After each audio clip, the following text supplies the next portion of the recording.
Bangladesh's note crisis. Can a country print money at its own will? Imagine, you go to a shop in the morning, you have notes in your pocket, but the shopkeeper says, "Brother, this note is very torn, give me another one."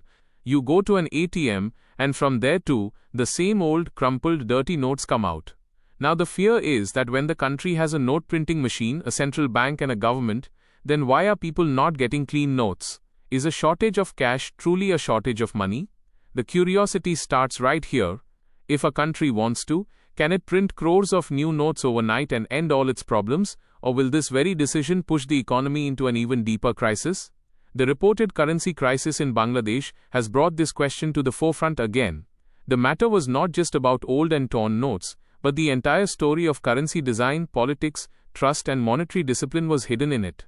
According to reports, at one point in Bangladesh, the supply of clean notes from banks and ATMs appeared to be affected.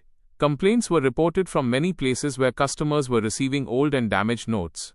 The discussion on this crisis intensified because there was a major change regarding the design of new banknotes in Bangladesh. In the new notes, the photograph of Sheikh Mujibur Rahman was removed and replaced with historical and archaeological structures. This decision was not just a design change. Currency is a part of a country's identity. Whose photograph is on it? Which monument is on it? This gets linked to politics and national memory. The Bangladesh Bank started circulating new series of notes in 2025. Initially, notes of 20 takas, 50 takas and 1000 takas denominations were brought into the market. The central bank also said that existing paper notes and coins would remain in circulation. That is, there was no talk of suddenly declaring old notes invalid at an official level. But before this, it was claimed in reports that some newly printed notes, which had the old design, remained lying in the vaults, and a shortage of clean cash was felt in the market. This is the place where the public is most affected. Policy is made at the top, but its effect reaches the shopkeeper, customer, bank cashier and small traders at the bottom. Clean cash is very important for a small shopkeeper. If a customer refuses to accept the note given, or the bank delays in exchanging it, then daily business gets disturbed. A currency crisis is not always a sign of a country going bankrupt.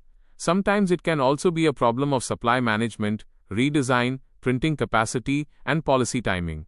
But once trust in currency is shaken, panic spreads quickly.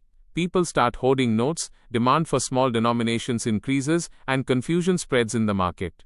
Now the big question arises, why does a country print notes at all? Currency makes transactions easier in the economy. People buy goods and services, wages are received, and business runs. But a note is not just paper. Its value comes from people's trust in that country's economy, government, and central bank. A note works only if people feel that this note will be accepted tomorrow as well. If trust breaks, that same note just remains as printed paper. This is the reason why no country can print unlimited money at its own will. There might be a printing press, but value does not come from a printing press. Value comes from production, goods, services, tax capacity, foreign exchange strength, and above all from trust. If a country prints more notes but goods in the market remain the same, then money in people's hands will increase, but the things to buy will not increase. In such a situation, shopkeepers start increasing prices. The thing that was previously available for 100 starts going to 150, then 200. This is called inflation in simple language. Money looks like more, but its purchasing power decreases. Suppose there are 100 rotis in a village and people have a total of 1000 rupees. If suddenly everyone has 2000 rupees but rotis remain 100, then the price of roti will increase. The same happens on a large scale in the economy. If money supply increases very fast and production does not increase along with it, then inflationary pressure arises. The central bank's job is not just to print notes. Its job is to balance money supply, inflation, banking stability, and currency trust. In India, the RBI performs this role. In America, it is the Federal Reserve. In Bangladesh, it is the Bangladesh Bank. Every country's central bank watches the heartbeat of the economy. The central bank decides how much currency is needed, how many notes are to be replaced, which denominations are needed, and how many damaged notes are to be taken back. If it is the festival season, the salary cycle, or if cash demand increases in the rural market, note supply planning becomes even more important. In a case like Bangladesh, note redesign and circulation timing can be sensitive. If old notes are stopped and new notes do not reach on time, a feeling like a shortage can be created in the market. This shortage may not be of actual money, but of usable cash. Meaning there is money in the economy, but clean, acceptable and convenient notes are not reaching people's hands. Now the role of politics is visible here.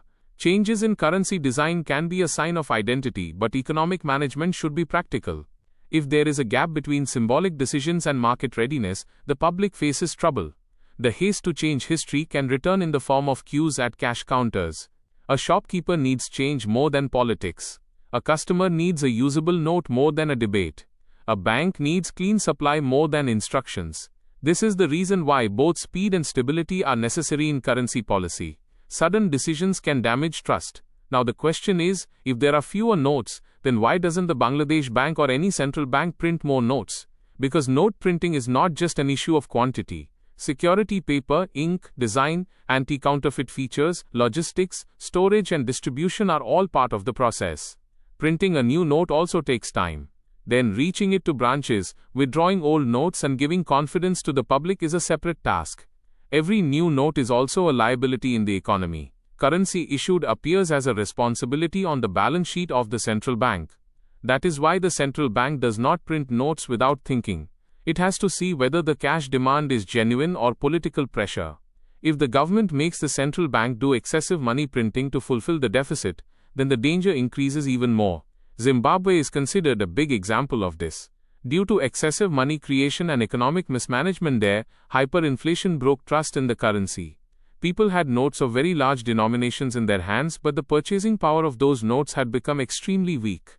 In Venezuela too, hyperinflation and currency collapse badly affected people's daily lives. Salary used to come, but prices used to run faster than that. From these examples, it is understood that note printing is not the solution to poverty. The real solution lies in production, jobs, exports, tax discipline and governance. If countries could become rich just by printing notes, then no poor country would remain in the world. Every government would run a printing press and make everyone a millionaire. But this does not happen because wealth and currency are different things. Currency is a claim on wealth, not wealth itself.